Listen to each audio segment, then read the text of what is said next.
A gente já está aqui em Araraquara na fase vermelha, mas a partir de hoje começa a funcionar o lockdown. Só pode sair de casa a pessoa que vai usar algum serviço essencial.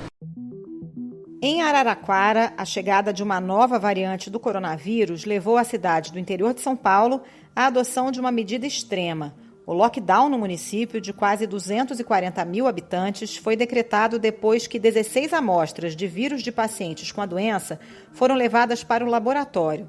O resultado apontou que quase metade delas pertencia à mesma linhagem encontrada em infectados no Amazonas, a mesma que já preocupa as autoridades de saúde em diversos estados. A nova variante foi identificada no Rio em exames de laboratório na Fundação Oswaldo Cruz. A Fiocruz já sabe que um dos casos está relacionado a um paciente que veio de Manaus para o Rio. Portanto, é considerado um caso importado.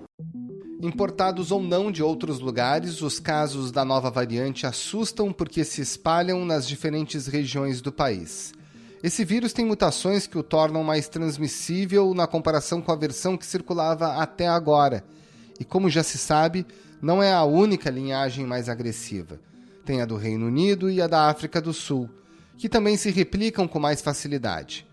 Enquanto os brasileiros não estiverem imunizados, o que ainda é um horizonte distante, essas descobertas exigem uma nova dose de paciência e de atenção às medidas preventivas que estão fora do radar de muita gente. A orientação é clara, máscara era para ser obrigatória, mas nas ruas de Pirenópolis, muita gente tem desrespeitado a regra nesse período de carnaval. Com a chegada dessas novas variantes, o que é preciso mudar no entendimento sobre a prevenção contra o novo coronavírus? As máscaras de tecido e as cirúrgicas cumprem qual objetivo? O que a ciência já identificou sobre a efetividade de medidas que passamos a adotar no ano passado, como a limpeza das compras de supermercado? Esses são os temas do Ao Ponto desta quinta-feira. Eu sou o Roberto Maltic, estou com a Carolina Moran e nesse episódio a gente conversa com o doutor em engenharia biomédica Vitor Mori, pesquisador do Observatório Covid-19. Fique com a gente.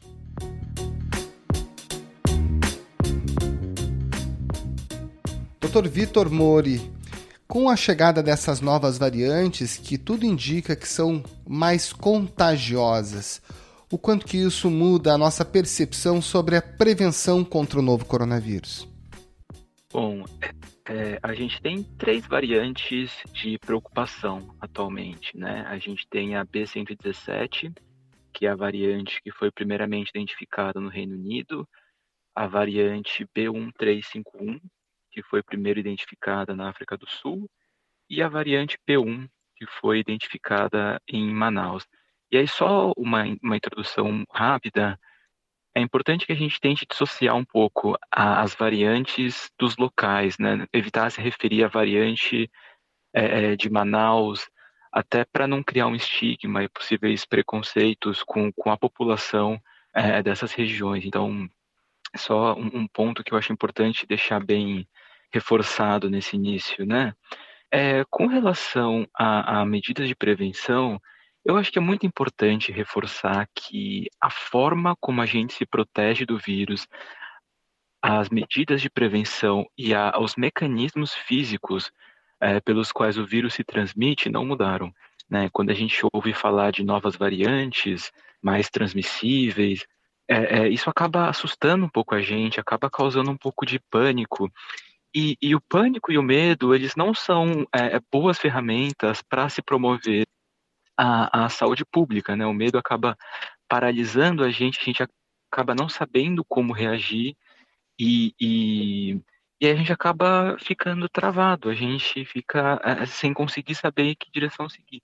Então é importante dizer que todas as medidas de prevenção que funcionavam para as antigas variantes, né, então o distanciamento físico, o uso correto de uma máscara de boa qualidade e principalmente a ventilação dos ambientes, que é o ponto mais importante e que infelizmente não recebe tanta atenção, são pontos que continuam funcionando independente da variante, né?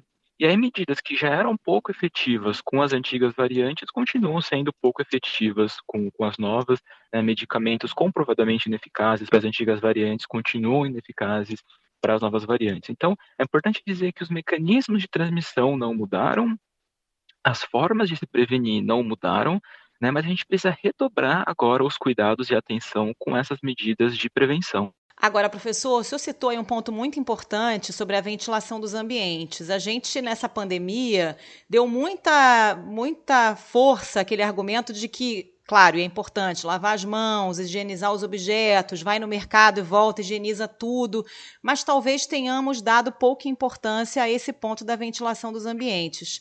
Hoje a gente já sabe que a principal forma de transmissão do coronavírus é pelo ar, né, doutor? Exatamente. No começo da pandemia ainda tinham muitas incertezas e poucos dados para a gente poder ter mais certeza com relação às vias de transmissão, mas hoje, mais de um ano depois do início da pandemia, já é muito bem estabelecido que a transmissão por objetos, superfícies contaminadas, ela não é a principal via de transmissão, né? A principal via de transmissão é a partir da inalação de pequenas gotículas e aerosóis que ficam em suspensão pelo ar. Então, quando a gente tem alguém infectado, respirando, falando, né, tossindo, ela emite essas pequenas partículas, as menores, elas ficam em suspensão no ar por algum tempo, e aí quando alguém inala essas partículas, ela acaba se infectando. Início da pandemia, região de Seattle, noroeste dos Estados Unidos. 61 pessoas soltavam a voz neste coral, que no dia 10 de março fazia um ensaio. Havia álcool gel para todos. Ninguém se deu as mãos ou se abraçou. Mesmo assim, alguém ali já tinha o vírus. Poucos dias depois, dos 61 presentes, 53 apresentaram a Covid-19. Aí vem a importância do distanciamento.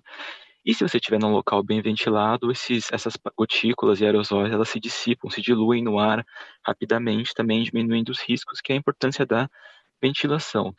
E a minha sensação com relação à forma como as medidas de prevenção são vistas no Brasil é que a gente ainda está preso a uma compreensão um pouco ultrapassada da transmissão.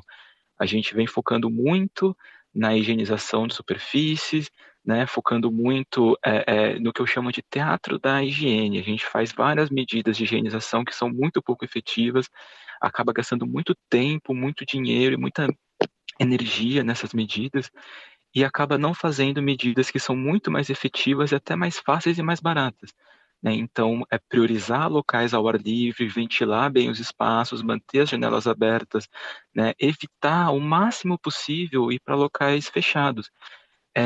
Essa percepção equivocada da transmissão faz com que as pessoas acabem escolhendo atividades de maior risco. Então, ao invés de ir para um parque, para uma praça onde é mais seguro, as pessoas observam um shopping, um restaurante que propagandeia, que está seguindo todos os protocolos, né, medindo a temperatura no pulso, limpando a superfície o tempo todo, e aí a pessoa se sente mais segura e acaba eventualmente escolhendo uma atividade de maior risco, né? Então é importante dizer que a ventilação é muito importante, que a transmissão se dá principalmente pelo ar. Naturalmente, um parque é um lugar muito ventilado. Mas existe alguma regrinha, alguma observação no local que a gente possa concluir sozinho? Bom, isso aqui é um lugar ventilado, isso aqui não é um lugar ventilado? É muito difícil fazer esse tipo de avaliação, porque depende de muita coisa, né? Então depende de quão amplo o espaço depende do tamanho das janelas, da circulação do ar, da quantidade de pessoas no ambiente, do comportamento das pessoas. Então, por exemplo, se as pessoas estão sem máscara falando alto, a concentração acaba sendo maior, né?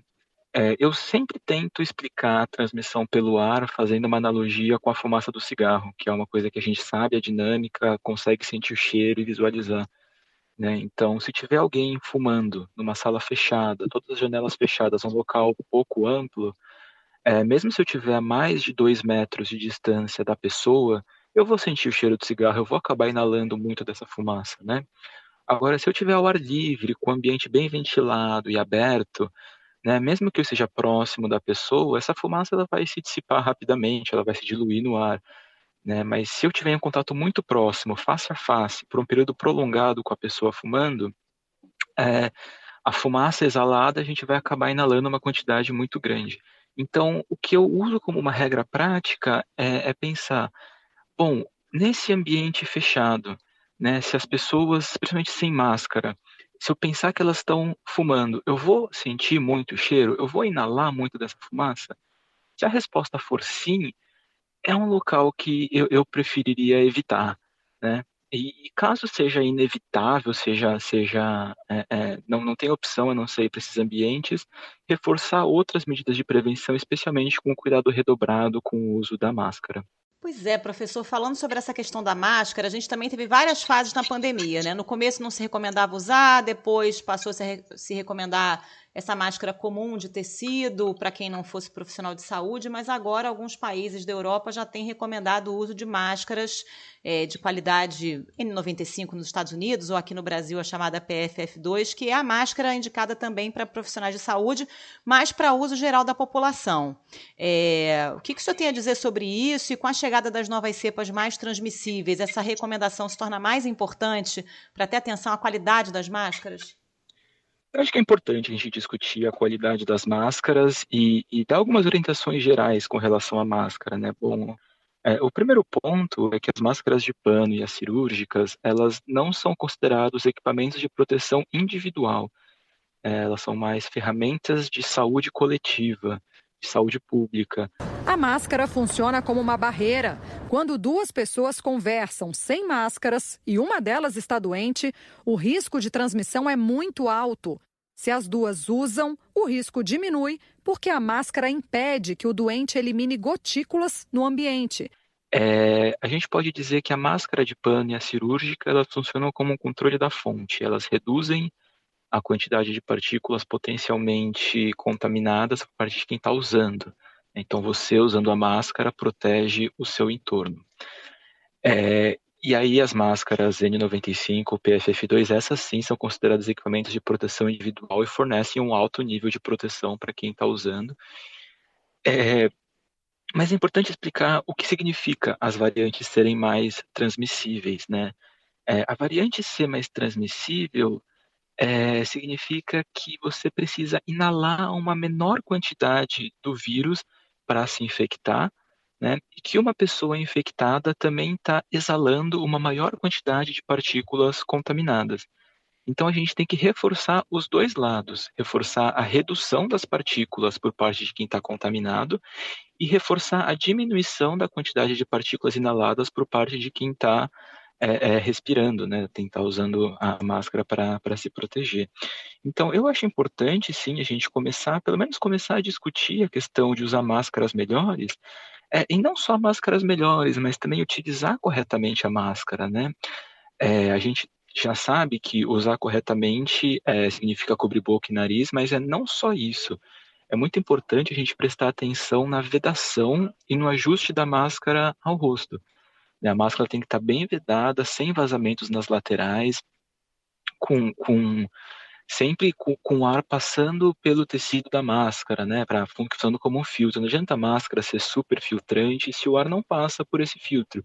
Então esse é um ponto que não vem sendo dado muita atenção, que é muito importante, né? Com relação a essas máscaras profissionais, é só em locais que realmente é impossível controlar a ventilação, são locais muito apertados, sem janela, muita gente, onde você não tem escolha a não ser ir, aí sim eu recomendo a utilização de uma máscara profissional, né, utilizando ela corretamente, prestando atenção na vedação e tentando fazer reusos dessa máscara para evitar que se falte para profissionais de saúde, né? Acho que se todo mundo utilizar a máscara e toda vez que utilizar jogar fora, infelizmente vai faltar para profissionais de saúde. Então é importante usar com parcimônia em situações de maior risco e tentar fazer reutilizações sempre que possível.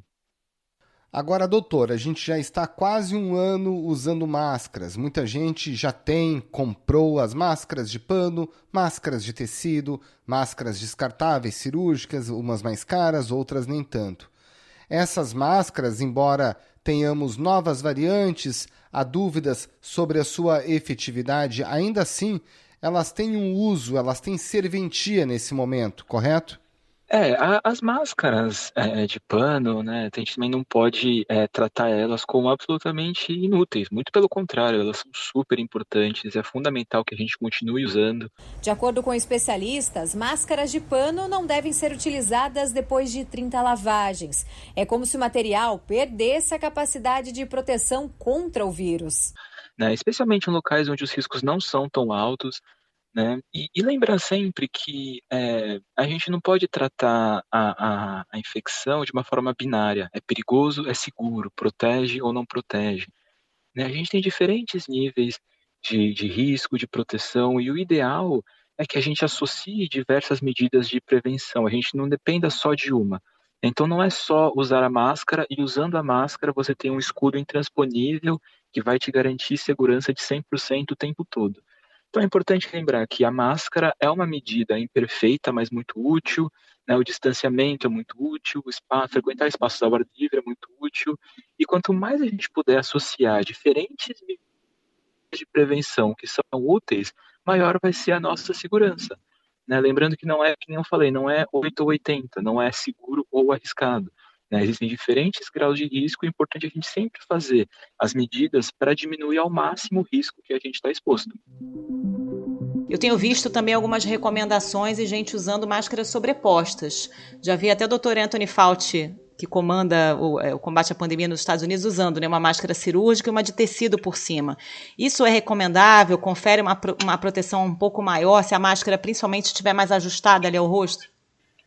É importante explicar o princípio por trás de usar duas máscaras, né? É importante dizer que usar duas máscaras nem sempre vai ser melhor que usar só uma máscara, depende de diversos fatores, mas o princípio de se usar duas máscaras é combinar uma máscara cirúrgica, que tem boa eficiência de filtragem, mas não ajusta tão bem ao rosto, às vezes, né? Fica um vão nas laterais, na região da bochecha, e por cima colocando uma máscara de pano. E a máscara de pano, por ter diversos modelos e diferentes tipos de construção, é mais fácil você encontrar uma máscara de pano que ajuste melhor ao seu rosto. Né? Então, colocar uma máscara de pano por cima seria mais para melhorar o ajuste da máscara cirúrgica, né? Mas se você tiver uma máscara cirúrgica que veda muito bem, uma máscara de pano que veda bem e tem boa eficiência de filtragem, também é algo positivo. Né? Agora, se você usar uma máscara cirúrgica com uma de pano por cima e a vedação continuar ruim, aí os efeitos não vão ser tão grandes assim. Então, o mais importante é lembrar que a máscara ela tem que ter boa eficiência de filtragem e tem que ajustar bem ao rosto. Então, são esses dois princípios que a gente tem que sempre buscar na utilização da máscara.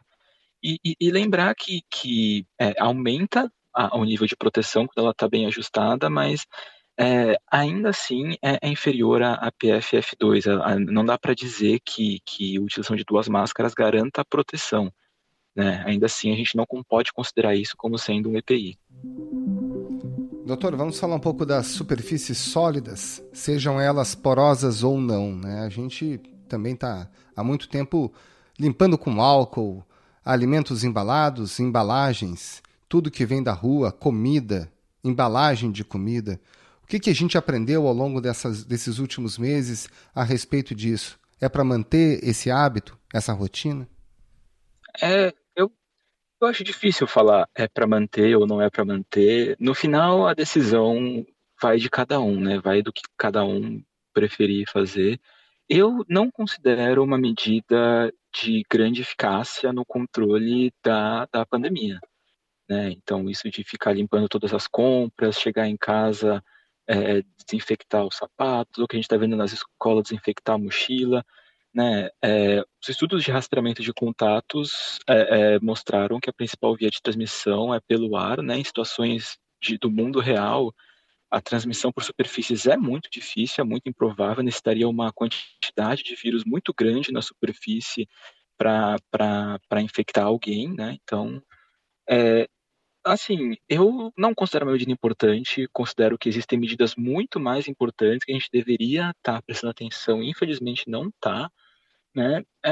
Por exemplo, não adianta muito você estar limpando as compras o tempo todo se você está constantemente indo para locais fechados, mal ventilados, sem máscara.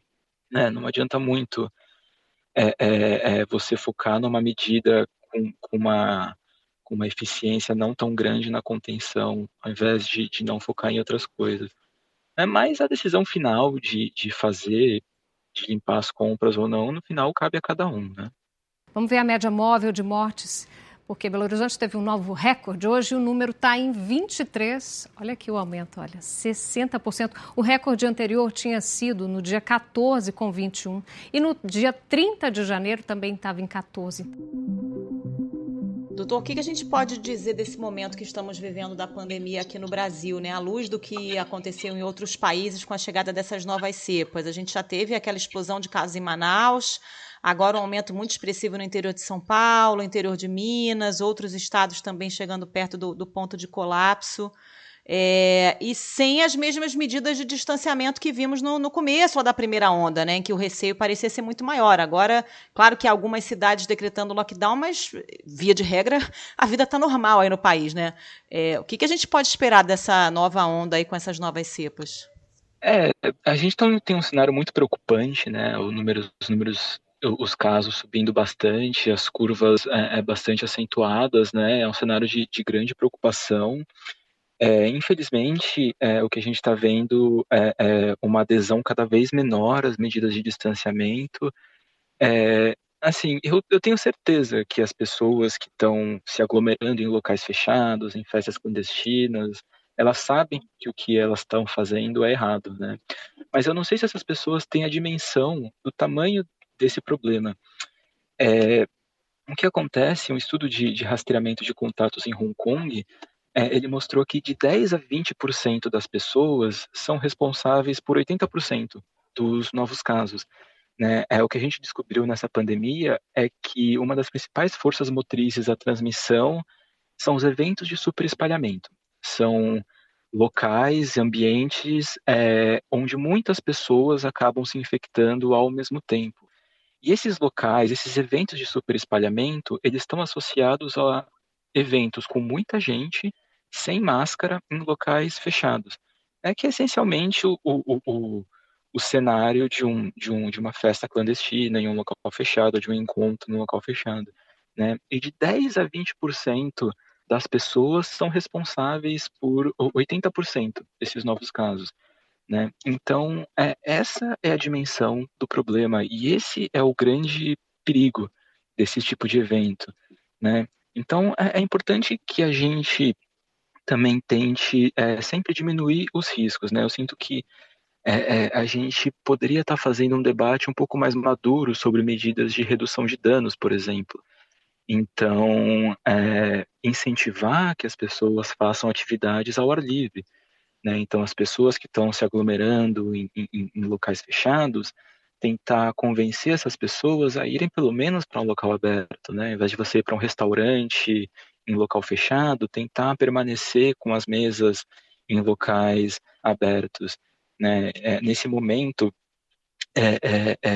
de retomada das atividades econômicas, né? Até de uma crise econômica, de alto desemprego, fim do auxílio emergencial, muitas pessoas estão tendo que voltar para o trabalho, né, estão tendo que pegar transporte público. Então é importante explicar muito bem quais são as medidas de prevenção mais eficientes, né?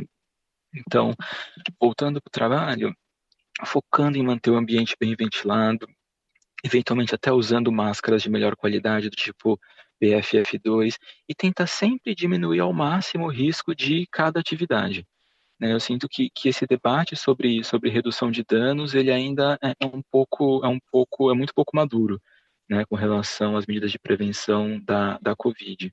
A gente ainda está numa posição de ou liberou geral, né, ou fica tudo fechado até todo mundo ser vacinado, né? Então eu tenho essa sensação de que a gente podia estar fazendo um debate um pouco mais aprofundado nesse sentido. Doutor, para a gente encerrar, a vacinação avança ainda que de maneira muito lenta aqui no país, mas avança. Por qual razão as pessoas vacinadas também devem manter as mesmas medidas de prevenção que adotavam antes de receber a vacina? É importante dizer que a vacinação é uma medida coletiva, né? Então, é uma medida que funciona na comunidade quando uma grande porcentagem das pessoas estiverem vacinadas e a circulação do vírus diminuir. A gente ainda não sabe exatamente quanto a vacinação diminui os riscos de você transmitir o vírus para outras pessoas, né? Então, nesse cenário em que a gente tem uma porcentagem muito pequena das pessoas já vacinadas, né, é fundamental que todo mundo mantenha as medidas de prevenção o máximo que puderem, né? Professor Vitor Mori, muito obrigada pela participação aqui no Ao Ponto. Um bom trabalho para o senhor. Muito obrigado, professor. Um bom trabalho e até a próxima. Eu que agradeço, fico à disposição. Esse foi o Ponto de hoje, o podcast diário da redação do Globo. Nessa conversa a gente conta com a participação de toda a equipe do jornal, as mesmas pessoas que levam até você informação e análise de qualidade todos os dias. Quer saber mais? Assine o Globo. Acesse assineoglobo.com.br e confira todas as notícias e reportagens especiais. A produção é do Matheus Ruas e a edição é do Hugo de Araújo. Tchau! Até mais!